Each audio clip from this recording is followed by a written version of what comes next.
Are these the parents of Obama's daughters, Malia and Sasha Obama? Take a look at this. This is Anita Blanchard and her husband, Martin Nesbitt. According to the New York Times, they are close family friends of the Obamas through Michelle Obama's brother, Green Arrow, Craig Robinson. There they are at the bottom, Anita Blanchard and Marty Nesbitt. Marty Nesbitt is head of the Obama Foundation. He's the chairman. Here's Martin Nesbitt speaking with Rahm Emanuel. Here's Martin Nesbitt with Valerie Jarrett and Obama. Here's Martin Nesbitt on Air Force One with Michelle Obama. Where are they headed? Well, maybe to Hawaii.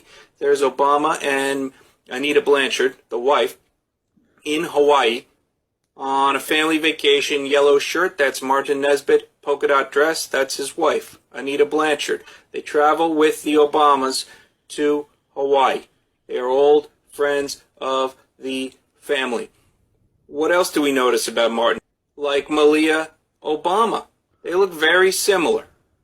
They look very similar. Could this be Malia Obama's father? Could his wife, the resemblance is even closer to Sasha.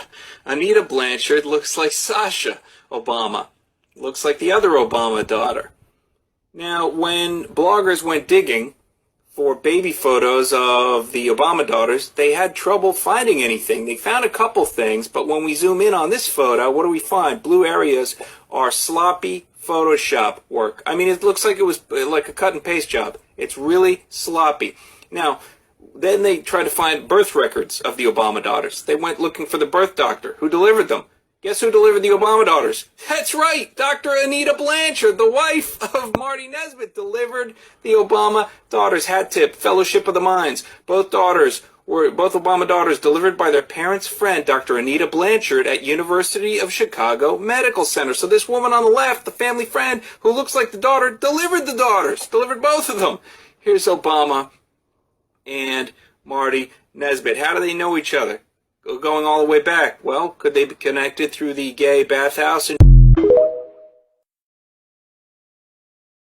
want to make sure he knows we're coming, or she. Yeah, that's true. Because if she's got some cubs, that's when you really got to work. Yeah. You know what my kids asked me? They said, you've got to ask the president, does anything scare him? You know, well, when Michelle's mad, I get worried. And men and women of the finest military in the world. Most of all, Admiral Mullen, Deborah. Michael and I also want to acknowledge your son Jack, who's deployed today. All of you have performed extraordinary service to our country. So probably not your first time in a situation like this. Not at all, and that's why I said I pretty much know where I can go and Yeah. at what point. So you start rubbing his leg, and It's not something that he was shocked by. Yeah. Shocked by, you don't get excited and you don't unbutton your pants and you don't just sit there and let it happen. Yeah. So it definitely wasn't Barack's first time. That much I'm absolutely certain of. And I would almost be willing to bet you it wasn't his last. So, so you performed oral sex on I Barack did. Obama. You did. In the driver's up front. Yep. And he's cool with this. The driver has the partition up. He didn't have a problem with it. He didn't put it down for any reason. I mean, he kind of set up the whole thing for this in the first place. Exactly. And I have a funny feeling he had no bones to pick with it as far as what took place in it. Yeah. So what happened after? Afterwards, I actually went back to my hotel. I had specifically asked that he drop Barack off first, but for some reason he and Barack chose that they would drop me off at the hotel first and then he would take Barack. So Barack actually made the drive out to Gurnee, which is a suburb outside of Chicago, to the hotel for me to be dropped off. But I got dropped off. They left. The next day was somewhat interesting because he ends up showing up at my hotel room. Totally right that John McCain has not talked about my Muslim faith, and you're absolutely right that has not Christian come faith. My Christian faith. And well, what I'm saying is he hasn't suggested that I'm a Muslim. She don't see us? You see me? Yeah. Yes, I see you. You see me? Hell yeah. Did Joe Jackson chemically alter Michael to maintain the singer's high voice? Roll the film. Off saying, quote, the cruelty expressed by Michael that he experienced at the hand of his father, the fact that he was chemically castrated to maintain his high-pitched voice is beyond words. That's his quote. Finishing his statement off with this, he says, I hope Joe Jackson finds redemption in hell. This is not the first time Murray has made allegations about Michael being chemically castrated. The former cardiologist previously shared similar claims in his 2016 book called This Is It, The Secret Lives of Dr. Conrad Murray and Michael Jackson, accusing Joe of forcing Michael to get hormone injections at age 12 to cure his acne and prevent his voice from changing. Between 1932 and 1972, the U.S. Public Health Service conducted one of the most unethical clinical studies in history. They enlisted 600 black men, 399 diagnosed with syphilis, and 201 who were not. Deliberately, the diagnosed were left untreated, even when penicillin became widely recognized as an effective cure in 1947. The participants, primarily poor sharecroppers, were deceived into believing they were receiving free health care for what was described as bad blood, an intentionally ambiguous term. The reality was far more sinister. They were subjects in a study to observe the untreated progression of syphilis. As the years rolled on, many participants suffered severe health issues, painful complications, and numerous premature deaths, all under the watchful yet passive eye of those who had promised to care for them. It took 40 years for this inhumane experiment to be exposed. The aftermath saw a wave of public condemnation, leading to a $10 million out-of-court settlement in 1974. Though reparations were made, the profound breach of trust and the scars it left on the African-American community lingers on. The lab was discovered near I and 9th Streets. 30 refrigerators and freezers, some broken, were found filled with bodily fluids. Health officials tell us they are shocked at the biological house of horror.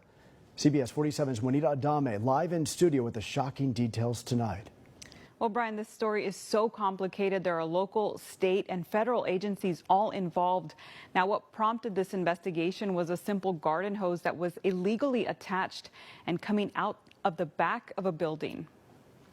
It was back in April inside this abandoned warehouse in Reedley that a discovery so shocking was made that it left local health officials stunned. This is a truly unusual situation. I've been in government for 25 years. I've never seen anything like this. I've never have seen this in my 26-year career with the county of Fresno. What was supposed to be an empty building used only for storage was home to an unauthorized lab testing facility, something no one had even conceived of. We reach out to our local public health directors throughout the state, California, and there's really nobody has really expressed this type of interaction with a unlicensed lab. So it is something new. The discovery was made after a local code enforcement officer noticed this garden hose poking out a back wall of the building. Frankly, we knew that shouldn't be there. And when she went to go investigate, she found that there was activity or operation or something happening within that building. The city then obtained several search warrants to enter the building. Once inside, no staff was located, but there was a special room that was built housing about 1,000 mice, 1,000 white lab mice. And the reason the mice were in the lab was jaw-dropping. Through their statements,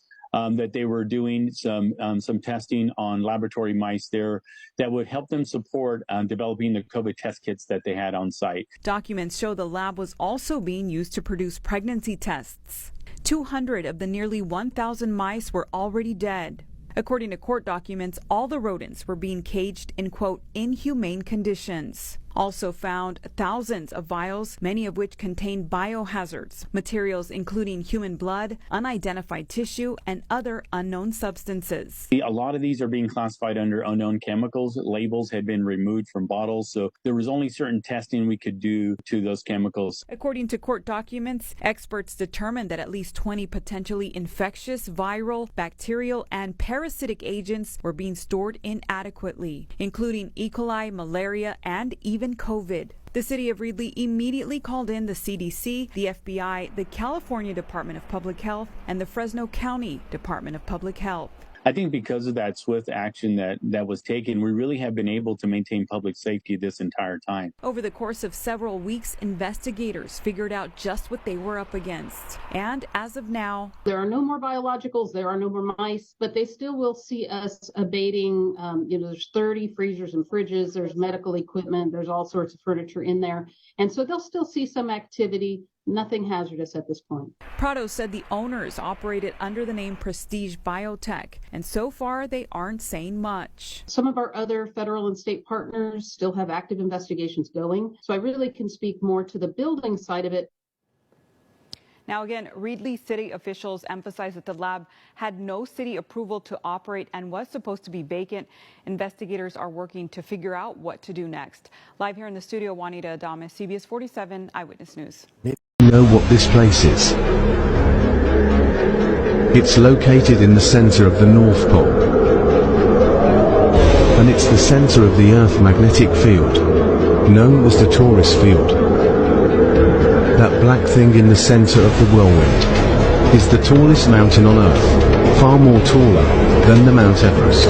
It's so tall that even it peaks reaching out the clouds. It's the Rupes Nigra, or the Black Rock, also known as Mount Meru. Some people also called it Mount Zion. You wouldn't find this massive mountain existence in mainstream science and media because it's deliberately concealed. Because if the world knew that there is such a huge mountain in the center of the Earth, it would change the course of history. This includes the true nature of our world will be rewritten, and that will undo the globe-shaped Earth theory and the entire timeline of the Earth from the beginning, and they don't want that. Look how the wind stream passes through that mountain. It blocks the wind stream because of its height and size. The Rupes Nigra, or the Black Rock, describes by Mercator as 33 French miles in size, or roughly 40 miles in diameter. It's purportedly explain why all compasses point to this location. The biggest shareholder of all the major companies in the world is Black Rock. It's named after this mountain. I've been trying to go to Easter Island for the last 10 years. Can't get in? Not only cannot get in, nobody's going to get in now because somebody went there and lit that place on fire. They burned down the majority of the moai heads. They put some type of a chemical on the moais and lit that on fire, which melted solid stone. How do you get that much fuel? First of all, on the island. It's hard to get there. How do you get the fuel there? And whatever was added to this fuel, or whatever type of fuel it was, I mean, who had the approval to bring that kind of chemical through international waters onto that island to then have the time to put it on top of the stone and then to actually light them all on fire? There's no trees on Easter Island. There's nothing to keep the flames going. So somebody manually had to go and burn all these heads. So now with that being destroyed, and my biggest dream was to go there. Y'all, they found 400 plus more bodies behind that Mississippi jail. So a couple of weeks ago, I talked about how those 215 people were found buried behind the Mississippi jail. And this started from Dexter Wade and his mother, who was looking for him for 7 months, only to find out that a police officer ran him over and buried him in a grave. Now, mind you, Dexter Wade had identification in his pocket, but his family was not notified. Now we are finding out that there wasn't 215 bodies. There was 672. So according to the article that I just posted, the handwritten ledger for the Hinds County Pauper Cemetery had 672 names written down. This included people's names, date of birth, their gender, their race, and their date of death. And the dates go back to 2008. So for anyone who's unfamiliar with the term pauper cemetery, a pauper cemetery is traditionally for people who cannot afford a burial, who might be a Jane or John Doe, meaning they are unknown or the body has been unclaimed. This is not a final resting place for just throwing anybody. Now, according to the Mississippi Code 41-39-5, under the disposition of unclaimed dead bodies dated for 2019, so it states, and y'all can read it in yellow, the Board of Supervisors or the coroner shall make reasonable efforts to notify members of the descendant's family or other known interested person, and if the dead body or portion thereof shall not be claimed for burial or cremation by an interested person within 5 days of the aforementioned written notice, the Board of Supervisors or coroner shall, as soon as it may think appropriate, authorize and direct the burial or cremation. Now, obviously, we know in this case, the multitude of these families have said nobody even bothered to notify us. And if y'all remember, I did the video on Mario Moore's mom, who actually had to pay to get her son's body to give him a proper burial, after these people buried him in July and didn't notify the family until October.